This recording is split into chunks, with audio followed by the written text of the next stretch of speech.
It's all because they're afraid of competition.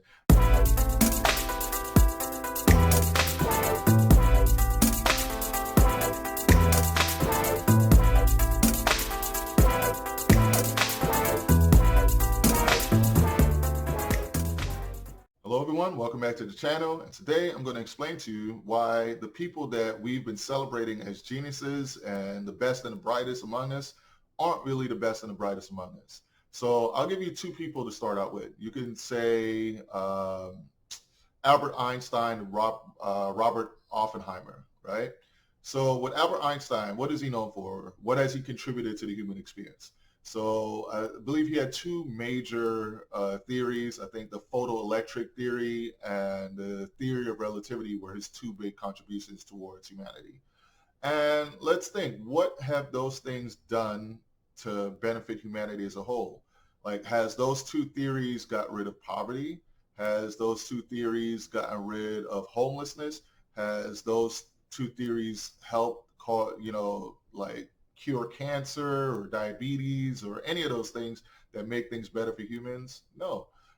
Most of those theories have gone into like ways for billionaires to make money and things that they use for war to kill other humans. Same thing goes for Robert Oppenheimer. Like I think even he regretted at the end what he contributed, towards his inventions, which was basically the nuclear bomb.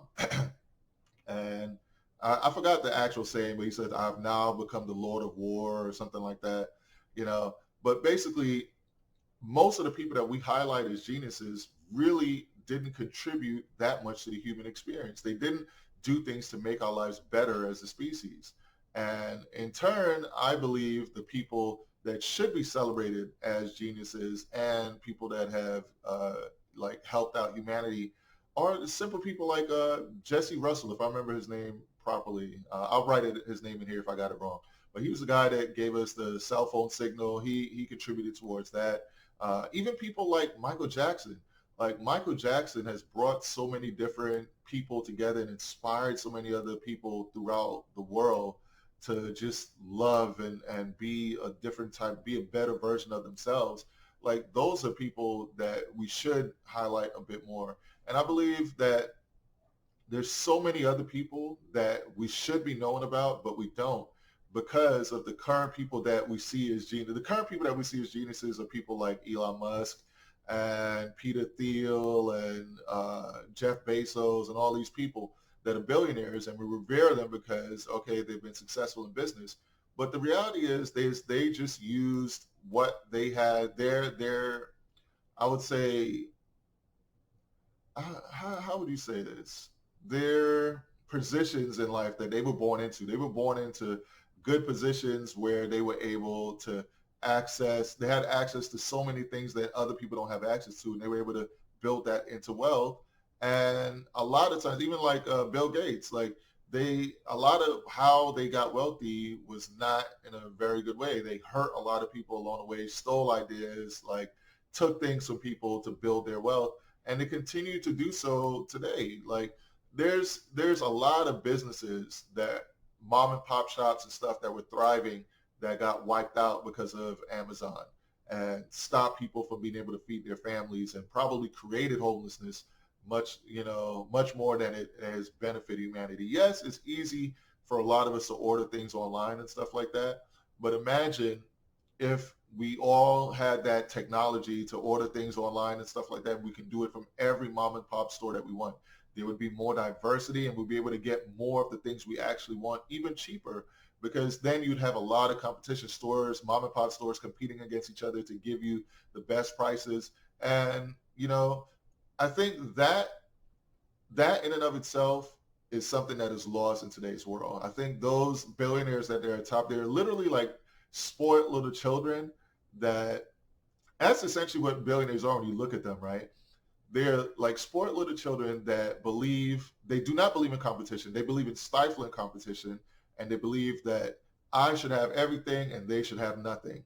And that is their mentality. So their mentality is essentially to keep other people poor so that they can have more.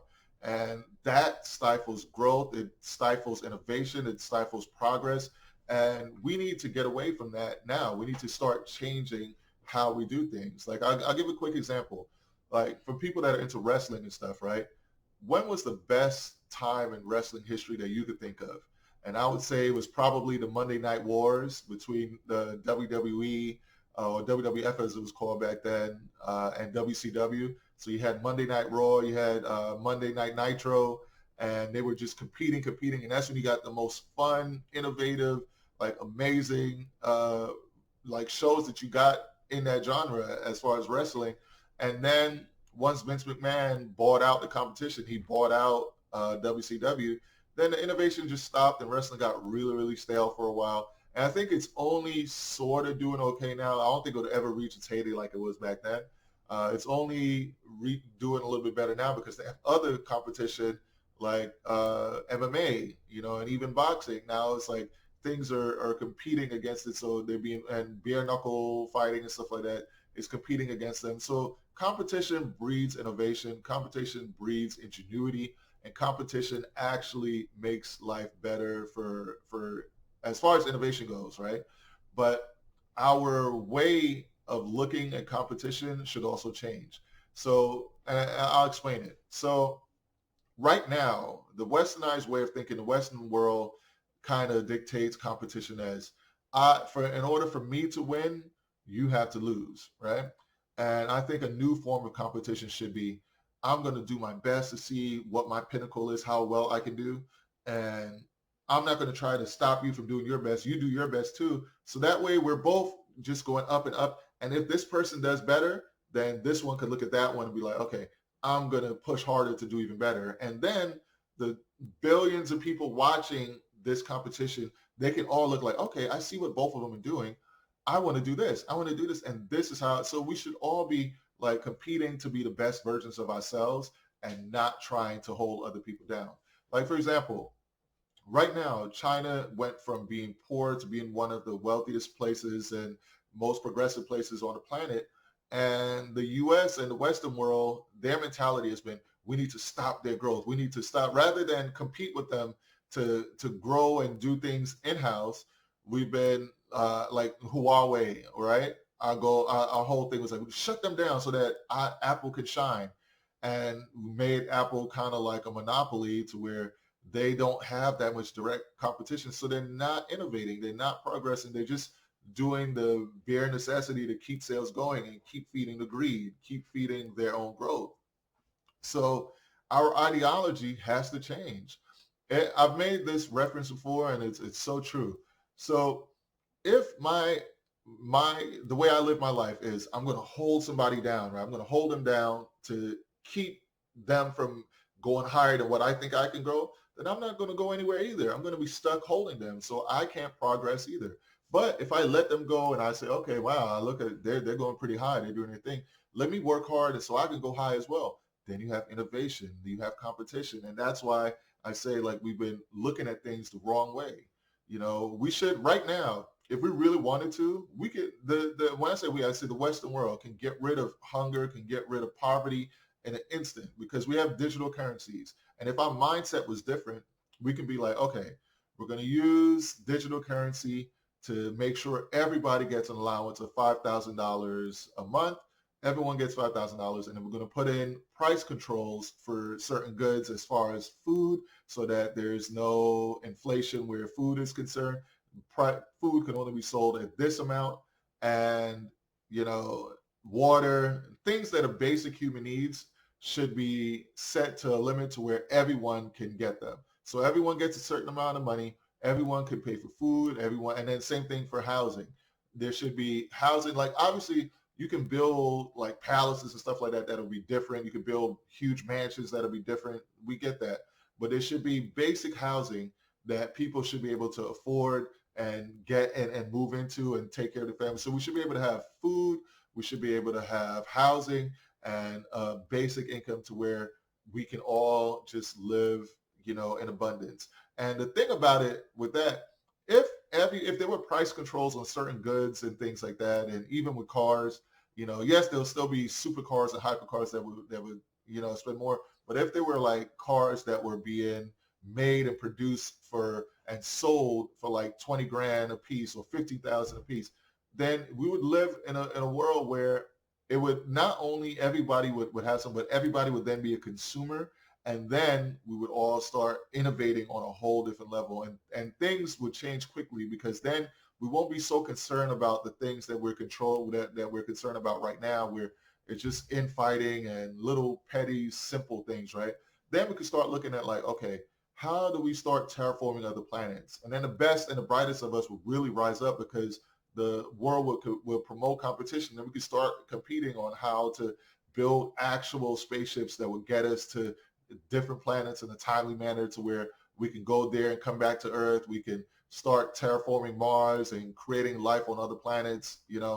We would start to advance so quickly if we changed our mindset. But our mindset currently is keeping our whole species stagnant. Like, we're not growing because of the gatekeepers, because of those billionaires on top, that the minute they see somebody starting to rise or innovate or do something cool or new, their mindset is to shut it down, keep them down so that they can stay up and keep their money. And we're not progressing as a species. It's all because they're afraid of competition. And I have a theory why I believe they're so afraid of competition. And I would say the average billionaire, if you look at the average billionaire, they're almost like children. They're almost like real petty children. And it's like, no, my toy, my toy. And they don't want to share with anybody. They don't want, and a lot of it has to do with women. So the majority of the billionaires are men, right?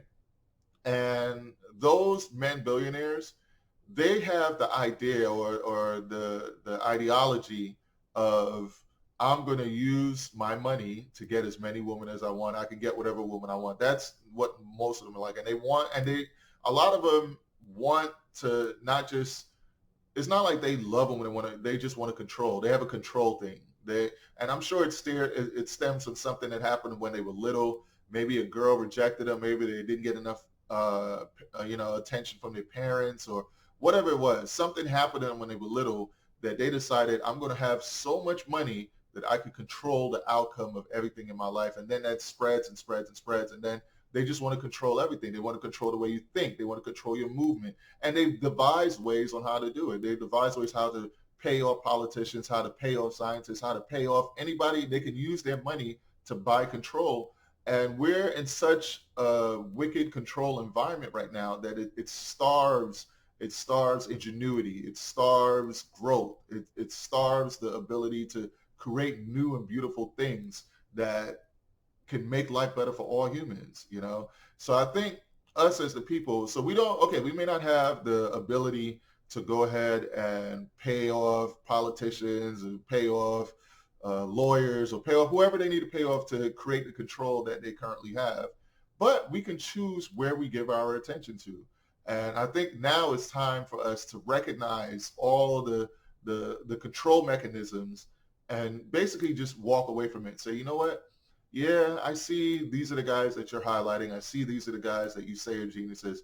But I just met this guy the other day that plays the most beautiful music, and it made me feel inspired to get up and go to work. So I'm going to share his YouTube channel. I'm going to share his music with everyone around me so they can get that same feeling. And I think if we start doing that, and we grassroots ready, like we use like grassroots means to promote and push the people that are actually contributing to the human experience and making life better for other humans, I think things can change that way. And eventually, if we start or stop spending our attention and money and fueling the Elon Musk and the Jeff Bezos and the Peter Thiels and all of them, and we get rid of, we stop, giving them our time, attention, and money, and we start giving our time, attention, and money to people that are actually working to make life better for other humans, eventually the tide will change, because it's time for a change, man. Like, if you look at the state of the world, it's really stuck because of the few billionaires that are like little children, that they just want to control everything, and we're not growing as a species. Realistically, with all the technology that we have available today, hunger shouldn't be a problem, poverty shouldn't be a problem, homelessness shouldn't be a problem. A lot of health problems should be fixed. Okay, so I'm not like an electric car kind of guy, but just me using my brain a little bit, right? Electric cars should be able to go for thousands of miles without needing a charge, because if you built them in a certain way, you should have it to where, okay, it's getting recharged the same how an alternator gets recharged by the movement of it. So as it's moving, a huge part of that should be charging back batteries, that keeps it going perpetually, that keeps it going for longer and longer and longer. But I think everything is designed to make money. Everything is kind of designed so that you have to go, and or we could be running off of biofuels. There's so much different like discoveries that are out there that are being stifled because the rich that currently run things, they hate competition. They try to stifle competition, but I believe competition is good. So we need to change the way we think. We need to change the way we live, and we need to start focusing on what is good inside of us. Focus on what makes things better for all humans. And I think if we did that, the world would be a much better place, and you would see inventions that will blow your mind. Somebody might invent teleporting. Somebody might eventually invent time travel, space travel, terraforming, so many things that we can do if we stop the bottlenecking, if we stop the gaslighting and the gatekeeping, and we started really pushing for human innovation and investing in each other. We got rid of racism and classism and all those other isms that are currently keeping us down, because we're all human. We literally just all adapted to our environments, and that's why we look different. That's it. But we're all human, and we should all be pushing for the success of our species. And it begins now, and it begins with you that's watching this right now. You could be the change that we need to see based on how you start treating everybody around you, regardless of what they look like or what their beliefs are or anything like that. Because at the end of the day, we're all humans, and we need to look out for each other. Well, that's it for this one, man. I hope you guys enjoyed this one. King Keston out.